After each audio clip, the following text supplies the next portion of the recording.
నల్గొండలో రైతుల విద్యుత్ సమస్యలపై మాజీ ఎమ్మెల్యే చిరుమూర్తి లింగయ్య ఆధ్వర్యంలో బీఆర్ఎస్ శ్రేణులు విద్యుత్ ఎస్సీ కార్యాలయాన్ని ముట్టడించాయి. కాలిపోయిన మోటార్లు, ఎండిన వరి పైర్లతో రైతులతో కలిసి ఆయన వినూత్న నిరసన చేపట్టారు. 24 గంటల నాణ్యమైన కరెంటు ఇవ్వడంలో కాంగ్రెస్ ప్రభుత్వం విఫలమైందని మండిపడ్డారు. లో వోల్టేజ్తో మోటార్లు కాలిపోతున్నాయని, పంటలు ఎండిపోతున్నా ప్రభుత్వం పట్టించుకోవడం లేదని ఆరోపించారు. నష్టపోయిన రైతులకు తక్షణమే పరిహారం చెల్లించాలని, లేకుంటే ఆందోళనను మరింత ఉధృతం చేస్తామని హెచ్చరించారు.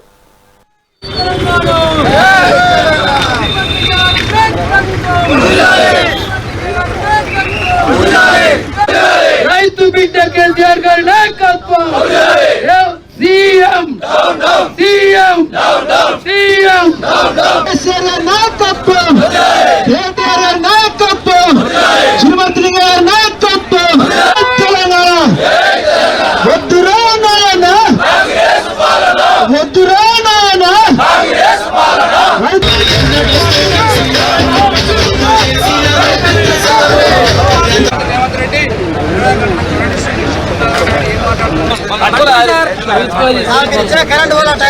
మరి ముట్టడి కార్యక్రమానికి రావడం జరిగింది. ఎక్కడ చూసిన నల్గొండ టౌన్లో కలెక్టరేట్ దగ్గర, ఎస్పీ ఆఫీస్ ముందు, ఎలక్ట్రిసిటీ ఎస్సీ ఆఫీస్ ముందు పోలీసుల ప్రహారంలో ఇలా ప్రభుత్వం నడుపుతుండే రేవంత్ రెడ్డి. ఎందుకంటే రైతన్నలు వస్తున్నట్టే కూడా రేవంత్ రెడ్డికి లాగులు దర్శే పరిస్థితికి వచ్చింది. ఈరోజు నగరగాల నియోజకవర్గం నుండి మరి పొలాలు ఎండిపోతున్నాయి.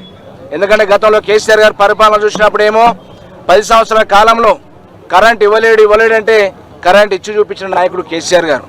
24 గంటల కరెంటు, నాణ్యమైన కరెంటు, స్టార్టర్లు కాలిపోకుండా, మోటార్లు కాలిపోకుండా, ట్రాన్స్ఫార్మర్లు పేలకుండా, మరి ఎక్కడ కూడా కరెంటు లోపం ఉందనే మాట రాకుండా ప్రభుత్వం నడిపి కరెంట్ ఇచ్చి రైతును రాజుగా చూసిన ప్రభుత్వం కేసీఆర్ గారి ప్రభుత్వం.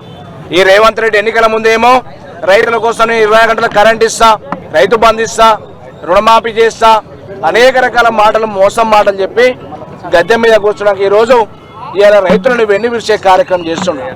ఇవాళ కాలం వర్షాలు లేవు, తాగునీకు నీరు లేదు, వ్యవసాయ రంగం నీరు ఇచ్చే పరిస్థితి లేదు, ఒకవైపు కరెంట్ ఇచ్చే పరిస్థితి లేదు. ఇలా గ్రామాలలో మరి కరెంటు లేక పొలాలు ఎండిపోతున్నాయి. మీరు అందరు చూడండి, ఈ దేశంలో ఎండిపోతే ఇంకా 2 నెలలు పొలాలు మారాలి. మరి ఇప్పటికి కూడా ఈ పొలాలు ఎండిపోతుంటే ఈ జిల్లాలో ఉన్న మంత్రులు కానీ, ఈ జిల్లాలో ఉన్న ఇరిగేషన్ మంత్రి కానీ, రోడ్డు భవనాల శాఖ మంత్రి కానీ, ఇక్కడ జిల్లా ఎమ్మెల్యేలు కానీ ఏ ఒక్కరికి కూడా సోయిందని అడుగుతున్నాం. ముఖ్యమంత్రి కంటే సోయి లేదు, వాడు దోపిడితో దోసుకుంటానికి వచ్చిండు. కానీ మీరు సీనియర్ మంత్రులు కదా, కొంతమంది ఎమ్మెల్యేలు దోసుకోవచ్చు, కానీ రైతులు మీరు ఏం పాపం చేశారు?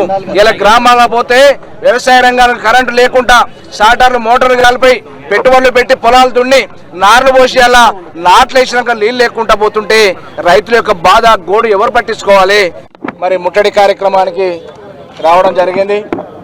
ఎక్కడ చూసిన నల్గొండ టౌన్లో